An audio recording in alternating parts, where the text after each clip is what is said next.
Dengan adanya tes psikologi ini ditunjukkan untuk apakah orang ini akan ada dendam. Nanti silakan aja biar polisi yang mau yang parkan lah ya gitu. Tapi kalau pribadi sih siapa sih yang ada?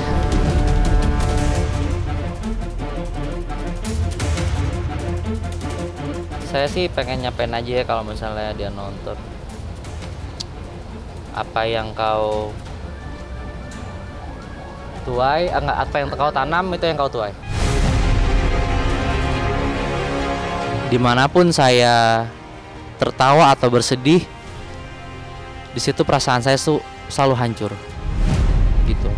Saya selalu hancur dan saya yakin ibunya juga lah.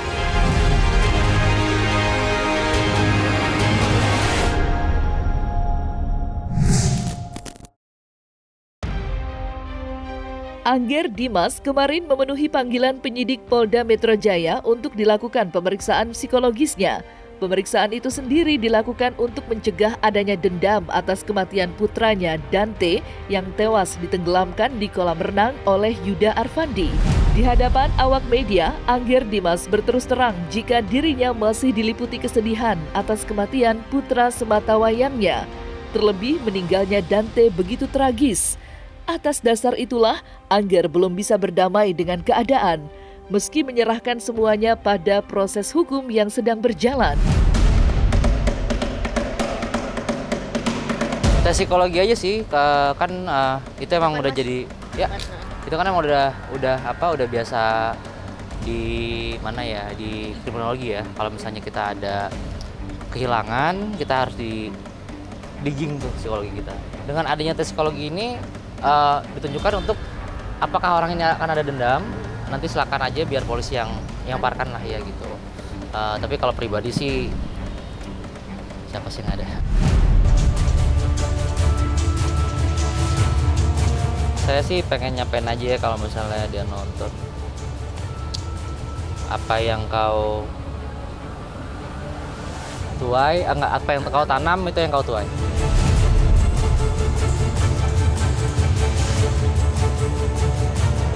Kali, yang terakhir paling mengenaskan ya, 54 detik.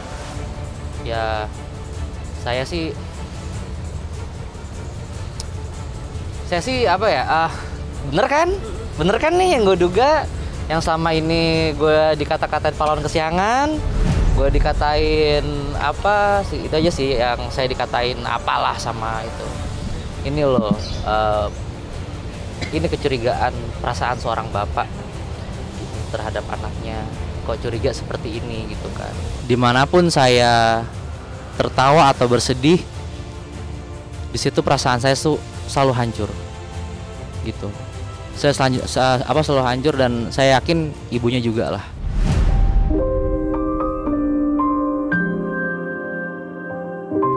Setiap kata itu kan mempunyai emosi ya. Misalnya di ngomong lagi seneng, tiba-tiba ada muncul nama ini, kita langsung ada perubahan mimik muka atau apa. Nah, kita juga akan ditanyakan lagi lebih ke dalam, apakah nanti akan ada dendam. Itu bisa dibaca dari mata tuh kan nggak akan bohong. Dendamnya mungkin seberapa atau tidak dendam sama sekali, atau memang ya saya fokus terhadap kasus ini. Tapi kalau misalnya dari sayanya, itu saya fokus terhadap kasus ini sampai selesai begitu. Sampai nanti kita kejaksaan, kita di sana.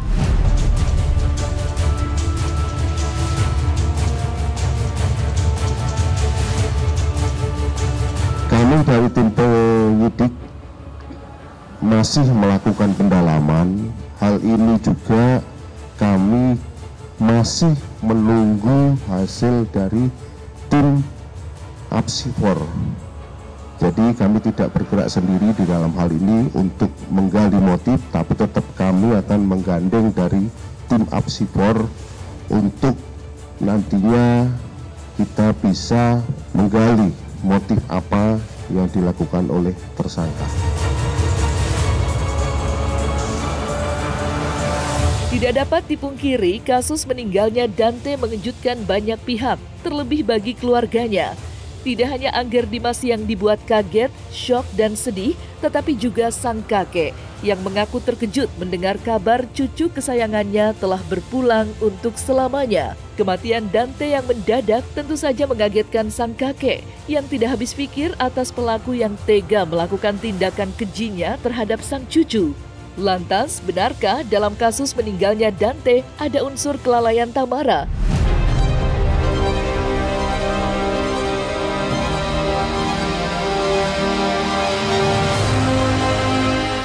Itu nanti biar penyidik aja. Saya hanya melihat kalau memang kelalaian kan mestinya nanti biar diproses lebih lanjut. Kalau saya nggak bisa lah berpendapat lah. Semua akan terungkap karena di kita nggak ada sedikit pun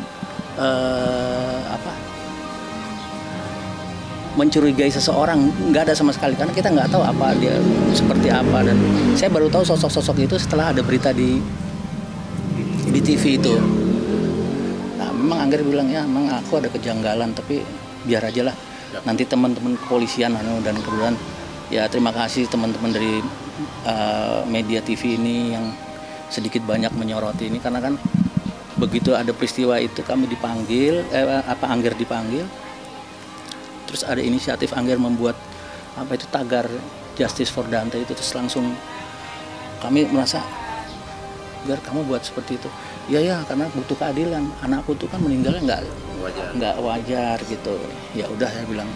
Tapi ya sekali lagi saya dengan teman-teman dari kepolisian, Jatan Ras Polda Metro Jaya, terus teman-teman mass media ini yang akhirnya mulai terkuak lah. Jadi bagi saya ini satu prestasi dan satu kebanggaan dan saya tetap memonitor ini.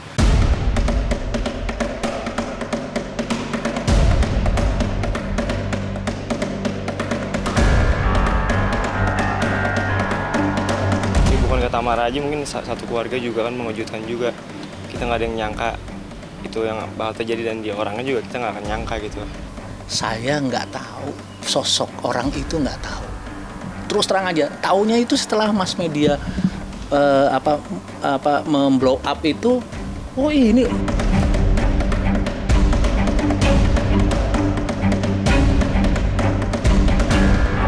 Tadinya saya ikhlas bahwa meninggal katanya di kolam. Tapi kan kolam itu ada bibirnya kan, paling nggak dia kan di pinggir, iya. Makanya saya bilang, tapi saya sampai kepel-kepel gitu, saya bilang, bukan naik pitam lagi. Karena cucu saya bilang, saya cucu kesayangan dan saya selalu banggakan.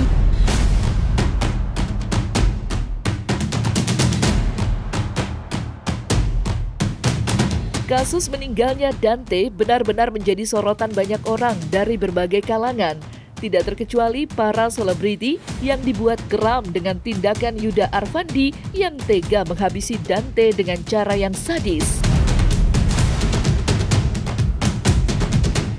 Di tengah banyaknya dukungan yang diberikan banyak orang untuk keluarga Dante, penyanyi Gisela Anastasia justru memilih sikap yang berseberangan. Ya, Giselle diketahui memberi dukungan untuk keluarga pelaku Yuda atas kasus meninggalnya Dante. Lantas, seperti apa pembelaan Giselle yang kini dihujat netizen karena diduga turut mendukung tindakan keji Yuda Arfandi?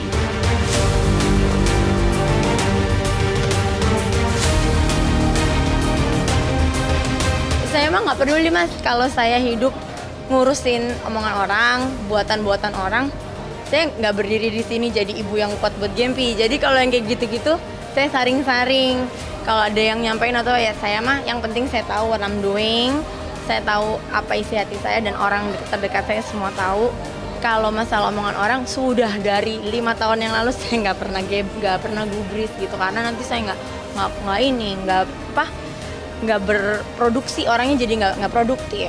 Ngapain kan? Jadi saya mending hajar aja. Yang penting saya nggak ngelakuin yang jahat. I check so many times apa sih yang aku DM ke si adiknya ini si Mbak Safira. Oh semuanya kata-kata yang baik, tidak menyalahkan siapa-siapa, tidak merugikan siapa-siapa, tidak berprasangka pada siapa-siapa. I just support and pray. Orang mau ngomong apa, tak apa-apa. Ya nggak bisa dong, sekarang kita harus gini loh. Kita tidak bisa membela hal yang tidak baik, tidak benar. Itu kan namanya CCTV itu kan tidak ada editan. Itu the real ya, itu yang dilakukan ya. Bagaimana kalau kita membela, masa orang ditenggelamin kepalanya 12 kali terus kita santai aja? Emangnya kepala bola basket?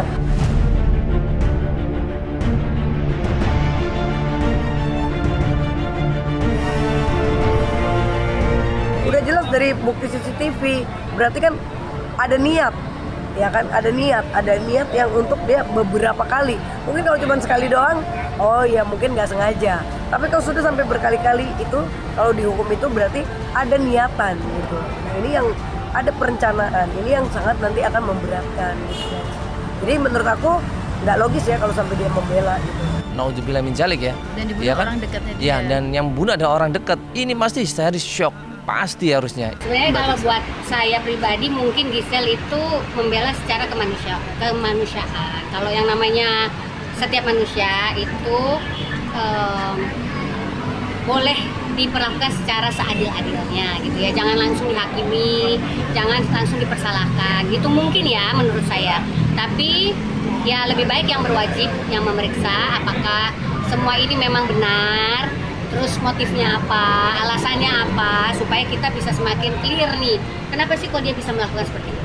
Itu aja sih. Kalau buat saya, mungkin Giselle juga nggak salah. Dia cuma pikir, jangan semua orang langsung menjudge ini orang.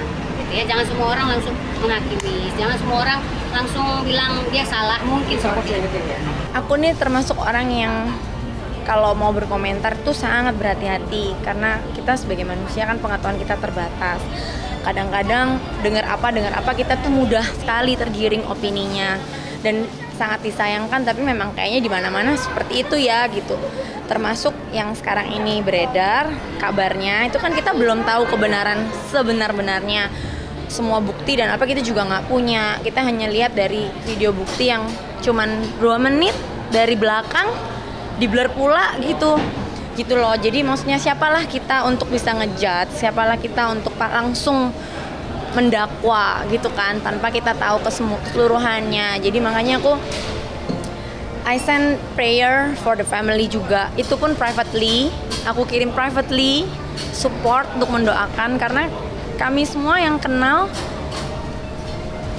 orangnya tuh normal aja, wajar banget. Punya anak juga, punya keluarga juga, terlepas dari kabar burung semua yang ada. Apa sih Mbak motif yang bisa kita pikirin untuk menyakiti seorang anak, kecuali memang sakit banget jiwanya gitu. Dan kan kita kenal normal-normal aja gitu, nggak pernah ada indikasi ke sana. Tapi sekali lagi aku nggak memihak mana, aku berduka untuk semuanya gitu.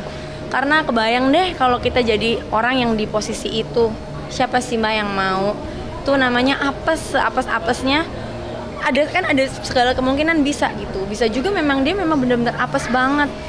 Lagi dititipin, mungkin lagi gimana kondisinya, ngajarin anak berenang.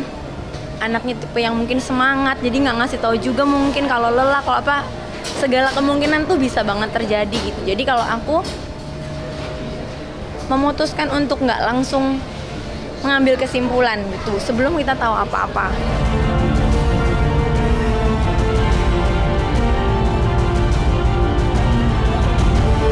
Selesai sudah Cumi Lovers? Saksikan terus Cumi Camp In-Depth, kabar lengkap, mendalam, dan akurat dari narasumber terpercaya. Dan jangan lupa untuk like, subscribe, dan juga share channel YouTube Cumi Cumi.